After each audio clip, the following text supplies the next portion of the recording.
Hi, welcome back. This is Jim with Homestyle Southern Cooking, and I'm glad to have you back this morning. I try to bring you very unusual recipes, and this is a recipe from around the turn of the century's 1920s when they made carrot cakes and they didn't have a lot of the ingredients we have today.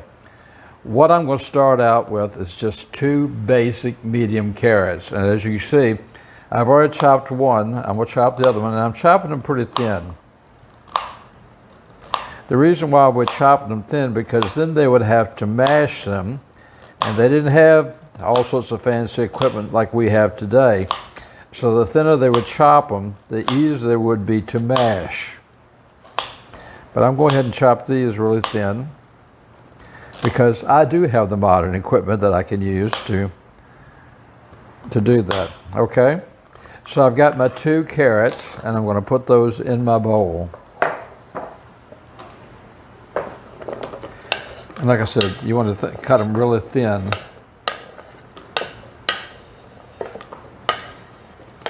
Let's get these two little ones that dropped on the wayside here. Okay. To that, I've got 4 eggs, okay? So I'm going to put my 4 eggs in. That's 1.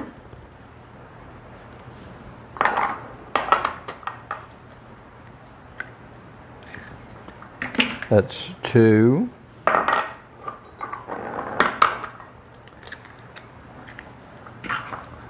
Three.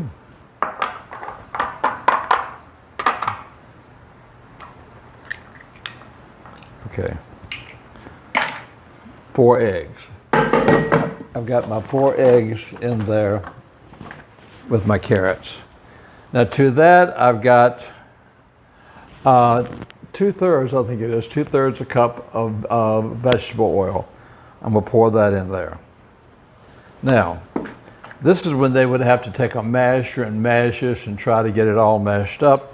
But fortunately, we have technology today that'll do it for us.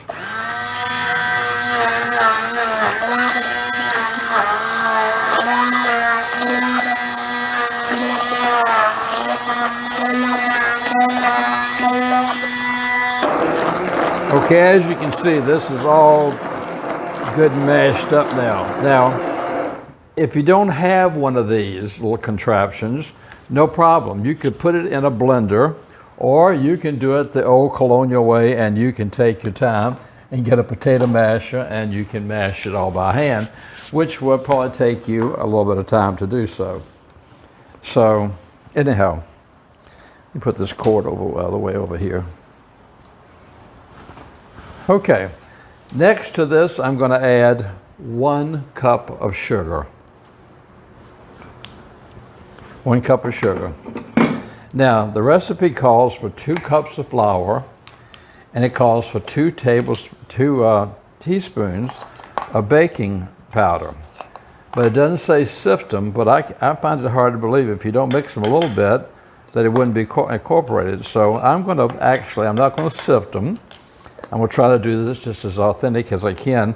I'm going to try to mix this up a little bit in my flour before I pour the flour in. Now, like I said, this is, if you want an authentic carrot cake, you've got one here because it's made with real carrots, it's got sugar, and it's got the eggs, and the flour, and the baking powder. That's it. All right, I'm going to mix this up. I got this all mixed up with the sugar in here. Now I'm going to go ahead and I'm going to put my flour and baking powder in here also.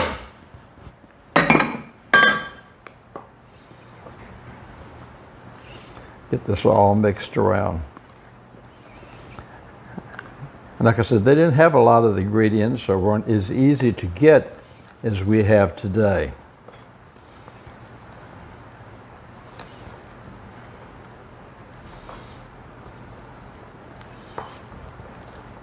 Okay, I've got this pretty well mixed up. Now you can go with this. I've got my oven preset at 350, and it calls to bake it for about 30 minutes. But I'm going to add more modern day ingredients to this.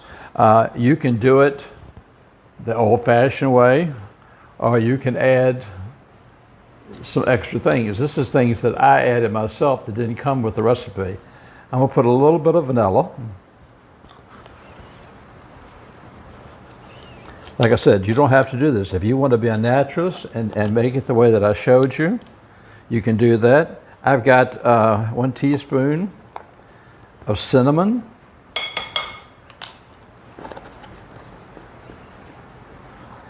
I've got 1 teaspoon of nutmeg.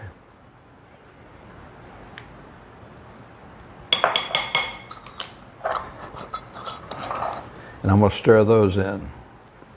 Like I said, this wasn't with the original recipe, so because they had a hard time getting some of these things, some of these spices.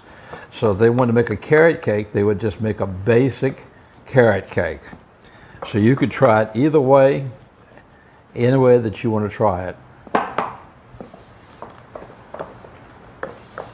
Now, the last thing I'm going to add when I make a carrot cake, with a little bit more up-to-date version, I usually put raisins in it. So I'm going to do the same thing with this. I've got a 1/2 cup of raisins that I'm going to add to this mixture.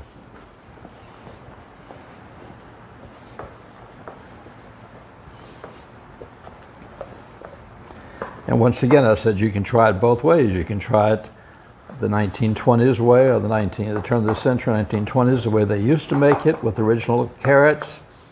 Or you can make it more up to date by adding your own touches.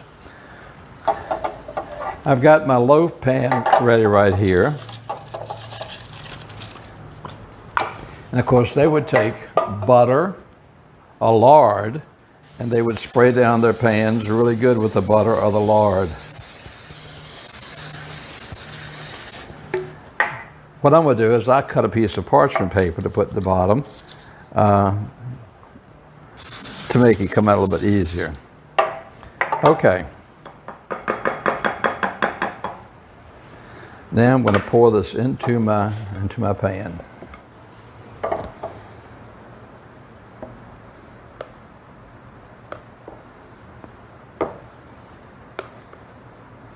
I tell you, it really smells good. The fresh carrots just really smell good.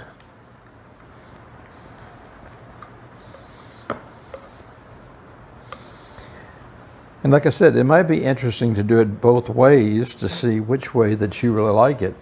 But you really have a real colonial recipe here, or a turn of the century recipe, the way they used to make it, and then you can add your own touches to it.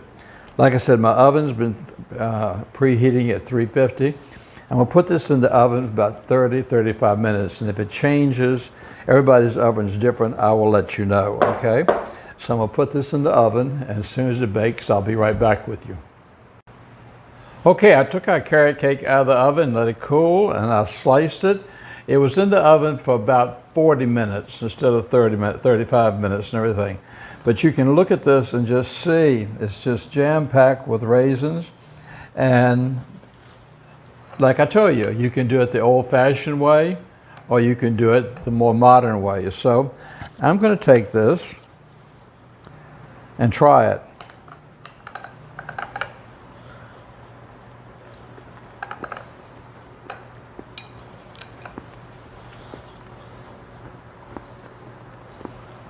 Wow, that's good. You really know it's a carrot cake with all the carrot in it.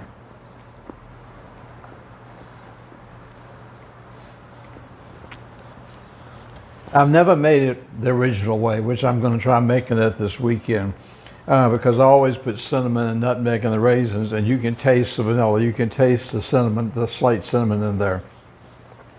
But this is a delicious cinnamon loaf. A lot of people when asking me, do I have a cinnamon bread or cinnamon loaf recipe? I mean, not cinnamon, carrot bread or carrot loaf recipe. Well, this is authentic. This goes back to the time when they had to mash the carrots and do everything by hand. So I hope you'll try it. I appreciate you following me on Facebook and liking me there and subscribing to me on YouTube. Every time I see a new family member join us, I get really excited. When you subscribe, send me a note, let me know that you subscribed. and I'll mention you online. I'll say thank you for joining me. So until next time, you take care of yourself. I give you all a big hug. Like I said, you're all part of my family. It's a crazy world. Take care and know I'm thinking about you. God bless.